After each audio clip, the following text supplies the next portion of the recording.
How you doing? How you doing? I am SalVP, and today we're making another Guilty Gear Strive tier list. Moves that are easy to do, right? Easy to execute.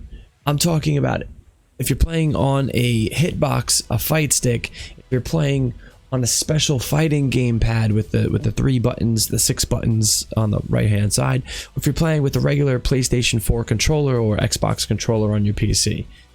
Easiest buttons to use. So Arc System Works is known to make buttons and entries and inputs a little difficult from Dragon Ball Fighters, but this is different. This game is more newcomer friendly, and so after a couple weeks of playing this game, understanding how it's played, I'm gonna tell you right now who I think has the hardest input for anybody.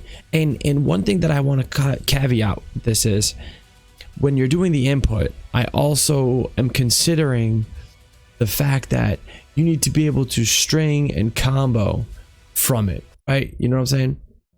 The hardest person, not because of the input being hard, but because of what to do with it after the input happens, is Zato. You call on Eddie, he comes out, you're controlling Eddie, so you go and do your quarter circle or your input or whatever, and then out of nowhere you're now controlling 2 characters on the screen, and it can get confusing and overwhelming for somebody who's new, even for people who are not new and who've been playing fighting games for a while. How you doing? How you doing? I am SalVP, and this is a quick break from what you're watching to let you know that if you like any of those guys there, anybody on that list, then you might like my channel right here. And if you do me a favor and subscribe, I will be very happy, because those guys are cool and I watch them and I make content like they make content. We make very similar content. So yeah. Can we go back to the video now? My man Angie. Now, if you've been watching my streams, you know I've been playing with Angie, able to put together a couple combos with him. Wasn't easy. Everything he does is slow. There's nothing that he really does that's fast besides his 6P or his 5P rather. It doesn't really, a little jab.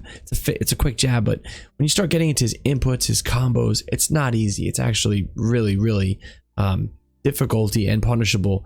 The difficulty is high and it's punishable, very punishable. You whiff with any of Angie's moves and you are dead. D-E-D, dead. Yeah, I know.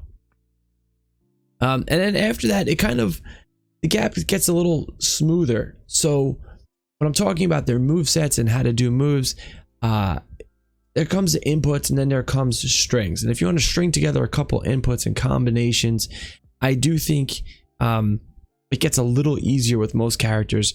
But the next one that I think is hard is Giovanna. Giovanna is a pressure character. Yes, you can smash buttons and play good with her. Yes, anybody can really pick her up and just hit buttons. But to string together combos and correctly put inputs in, Giovanna has 1 or 2 that are easy to do. And after that, gets higher. The difficulty gets higher. She does get stronger the more you get to understand how she plays, the more you know when to use her, what to use, how to use it, the spacing and all that. But coming right in, her inputs are not that easy. They're not difficult, but just they don't string together well if you don't know what you're doing. You got to move quickly is basically what I'm saying. And another C tier on that is I'm gonna put Millia there too. Millia is not easy to play with in this game. You can't just smash buttons. You can't just go and just quarter circle your till you're content to get a move off. It's not easy to string anything together with her. It can be really frustrating for somebody who's newer to the game. Another person with inputs and getting things together in distance, especially with the slow speed, I'm going to put Potemkin, but I'm going to put him in a B. Here's why. Potemkin's a B because the output damage he does. If you're a newer player who has a lot of patience and you want to just smash and smash and smash, Potemkin's not a bad choice, but he's very slow getting across the screens. And a lot of his moves on whiff, you're done. Like, you can't whiff with him. His super is whiffable, right? That's difficult. Like, here's a super, and there's actually one more character whose super is extremely whiffable. And it's just not good. And Potemkin, just, he's better, again, to string together one or two things. But the only reason I put him above Giovanna is because of his damage output. His damage output is very strong throughout the whole fight. Another character that I think has a weak super is actually Angie. You make a stick of Angie and you're done. Especially that he has one super that's actually a counter super, so you're relying on judging if your opponent's going to come in at a certain time frame. You don't really know what's going to happen. Another B is Chip, and the reason I say it's Chip is because Chip has so low damage, you can't afford to make a mistake. You have to be on point. You need to know your input. You got to move quickly. You got to be able to string them. And I just don't think that a lot of newer players, I don't even think that there's a lot of skilled players who can play with Chip because of how fast you have to think. And the fact that you're giving up life for speed. You're giving up damage intake for speed. He's taking things 5% more than other people in this game are, and it's just not helpful. Another character I think is B tier is actually Faust.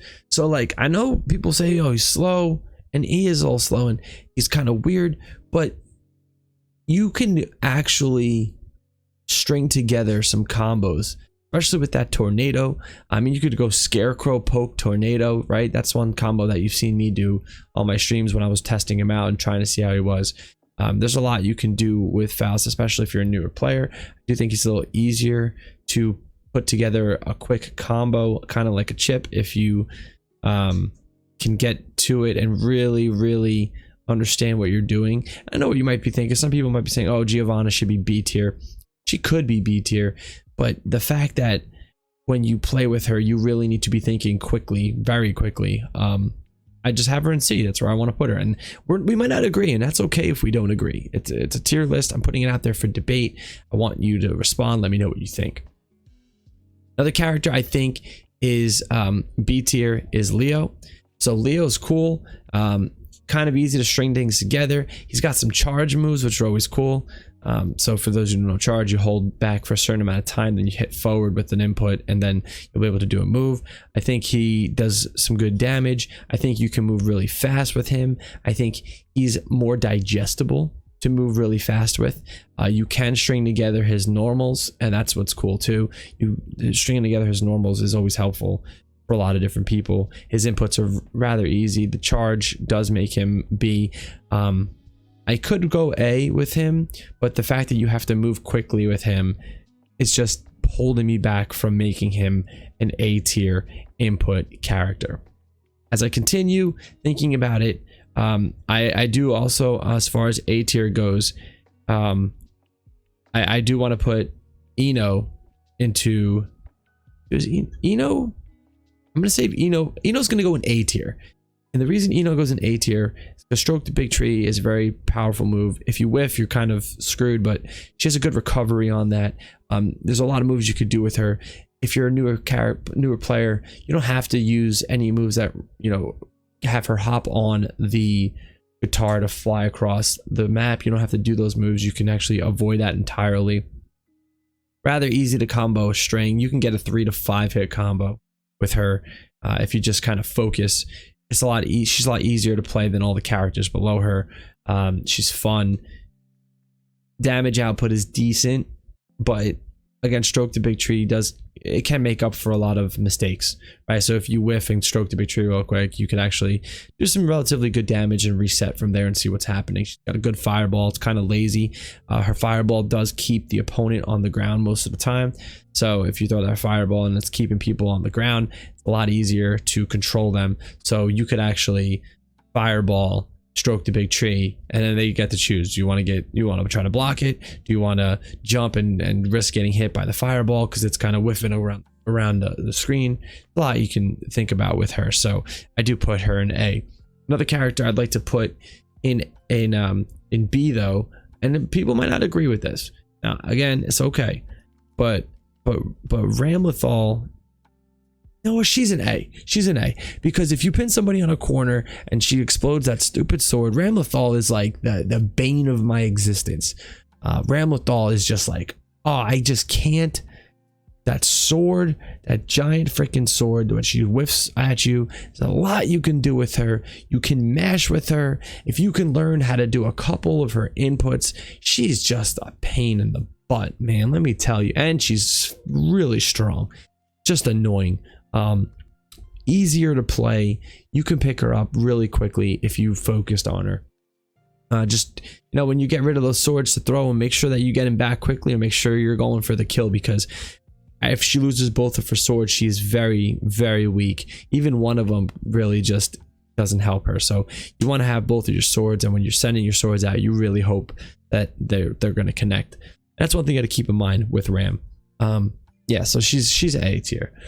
The next couple characters, this is a controversial one. If you can just have a little patience and be defensive, I really believe Axel is A tier, because he has quarter circles and charge moves that you can do for every situation. If you can keep your distance, if you can play mid-screen to long range, you can be a problem with Axel. I have never played zoners in my life, and Axel has been my main, or one of my mains, because I do have two. He has been one of my mains for the past 3 days, and in 3 days, 9 hours of gameplay, I feel that, you know, I really understand Axel, and at this point, I have built a foundation with him, a combo list foundation at that, because poking, I mean, the way I play with him is a lot of mix-ups. I play mix-ups, right? I'm not really hitting combos, I'm hitting mix-ups. And that's why I have him in A tier, because you can just do a couple mix-ups with him and succeed. And I do think he is A tier, and I won't put him in S tier because not a lot of people can play a zoning type offense. So yeah, so let's put him in A tier.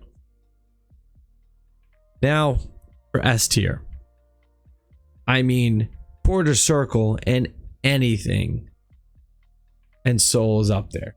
He has so much damage. You can string together almost all of his moves. His frame data is absurd. He's super fast, OP. He's S tier, very, very easy to use. No, not really a reliance on Z motion. You're doing basically quarter circle anything. Everything hits for so much damage with him. You can string together almost all of his inputs, normals to any of his quarter circle inputs. He's just so freaking just OP right now, and he just annoy. He doesn't annoy me as much as Ramlethal does. He annoys me to the point of people just mashing. I'd rather play from a winning perspective, I'd rather play a mashing Soul than a semi-decent Ramlethal. That's just how I feel. Another character who I think I want to put in A is Kai. Kai is like your Ryu, and Soul is like your Ken in this game. Very easy to use. If you played a Street Fighter game and you played with Kai or Soul, you would be absolutely fine. If you played a Shoto in any game, these guys are so easy to play with. They're the basic inputs of the game. They do have their Z motions that are relied on. They have their fireballs. I think that they have their Tatsunokus. They got it, whatever that freaking move is. They have their Shoryukens, right? They have their Hadoukens. They have everything you can think of. And I'm using Street Fighter references because people know what I'm talking about when I say Street Fighter references. So yeah, they're both extremely easy to play with on input. And now you got my man right here, Nago, who I think is very easy to use. Very easy to use. And obviously we have Mei, who we'll save for last. Nagoriyuki is an S tier. If if you don't make a lot of errors. Heavy slash, heavy slash, heavy slash is a great combination, but you need to hit it. Heavy slash, grab is a very easy combination. You don't need to use quarter circle motions to put together a string. The fact that you can do so much with his normals is so absurd to me that you're simply using your quarter circle inputs, your specials, if you will, to continue doing more normals. It's crazy. Very easy to use. Will be frustrating because of how slow he is though. But if I'm talking about inputs and I'm talking about speed, he is S tier in my opinion. There's so much you could do with him. I think he is going to be, if you go in 6 months from now and look at the strongest characters, he's going to be an S tier list character for a while. It's just gonna take a little bit of tweaking, a couple of patches. Nagoriyuki is gonna be so good in this game.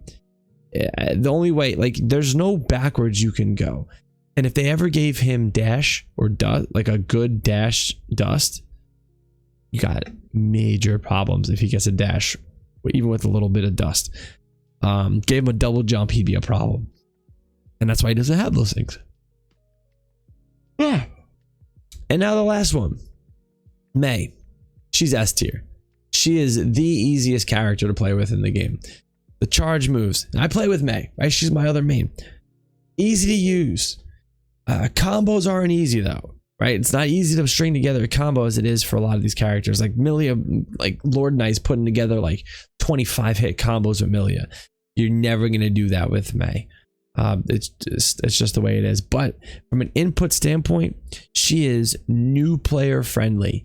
She is Justin Wong friendly. Like, this guy's a professional player who we all know, and he's playing Mei. He's just crushing you with Mei. And I like Mei because, again, I always play charge characters, so I enjoy playing with charge characters like Guile. I enjoy playing with E Honda. So if I see a good charge character, that's really who I like to play with. I like the way she plays. I do play a more counter defensive kind of game, more counter. I like to adapt to my opponent and then make them adapt to me once I figure out their game plan. That's why I play with Mei. Mei's super easy to play with though. So yeah, that's it. Don't want to take up much more of your time. So all I got to say is thank you for watching. Please subscribe. Help me out. That's all I'm saying. That's it. That's the video. Thank you for watching, and I'll catch you in the next video. Don't forget, I do live stream here on YouTube, so make sure you ring the bell for notifications to watch me when I'm live, so we can have discussions like this together. That's what I did by myself. Thank you again for watching. I appreciate it. And that's the end of the video. And if you did get this far and you listened to me rant and rave for this whole time, I want you to type your favorite food in the comments and tell me why it's your favorite food. Thank you for watching. See you next time.